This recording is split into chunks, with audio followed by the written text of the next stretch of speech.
Hanya dalam 18 langkah, Daniel Dubov menghajar Nihal Sarin dengan sebuah serangan yang begitu mematikan dan tidak ada obat. Permainan ini pada awalnya dimulai dengan B4, lalu Sarin menjawab D5.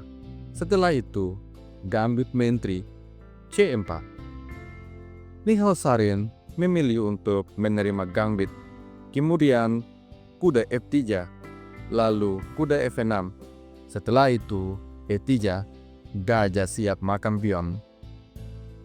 Di posisi ini, Sarin mendorong E6, membiarkan Dubov mendapatkan kembali pionnya. Lalu C5, tantangan pertukaran pion. Daniel Dubov merespon dengan rokade, mengamankan rajanya. Kemudian Sarin mendorong A6, menggebu-gebu untuk menyerang gajah dengan pion B. Merespon hal ini, Daniel Dubov menempatkan menterinya di petak E2. Setelah Sarin mendorong B5, gajah mundur ke petak D3. Dan di posisi ini, Nihal Sarin memutuskan untuk menukar pion. Kemudian, Dubov tidak terburu-buru merespon. Dia tidak mengambil pion.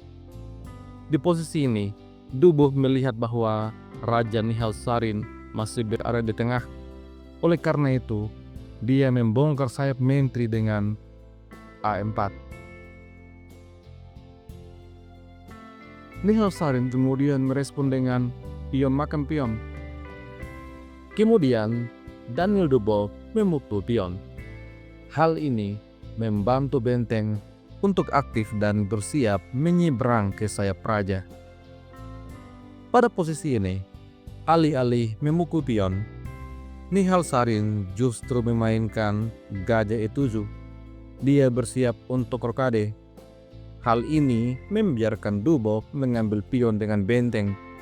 Menteri terancam dan menghindar ke petak B6. Selanjutnya, Dubov mengembangkan kuda B ke petak D2. Lalu, Sarin menyerang benteng. Hal ini ternyata semakin membantu Dubov, karena Dubov akhirnya menempatkan bentengnya pada lajur H. Pada langkah selanjutnya, Nihal Sarin lagi-lagi memainkan langkah yang tidak akurat. Kali ini, gajah B7, persiapan menyerang sayap raja. Akan tetapi, Dubov kemudian menyerang menteri. Setelah menteri mundur ke petak C7, Daniel Dubov menyadari bahwa Sarin atau segera rokade. Di posisi ini, Dubov memainkan langkah tunggu sekaligus persiapan menyerang. Dia menyimbangkan gajah ke petak D2. Sarin tentu saja rokade, mengamankan rajanya. Kemudian Dubov menyerang dengan gajah C3. Persiapan untuk makan kuda, lalu mendapatkan pion H. Langkah ini rupanya memprovokasi Nihal Sarin untuk mendorong pion G6. Kembali, sebuah langkah yang tidak akurat. Daniel Dubov kemudian menempatkan kudanya, membantu benteng untuk menyerang pion. Di posisi ini, Nihal Sarin khawatir kudanya dihantam oleh gajah petak gelap. Oleh karena itu, dia mencoba untuk menyerang balik dengan kuda D5. Sebuah pilihan yang ternyata blunder yang sangat fatal. Di posisi ini, gajah petak gelap menjadi aktif. Dan posisi ini adalah skakmat dalam 5 langkah.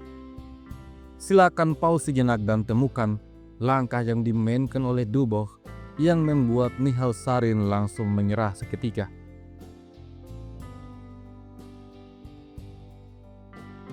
Kalau kalian berhasil menemukan langkah menteri H5, maka selamat.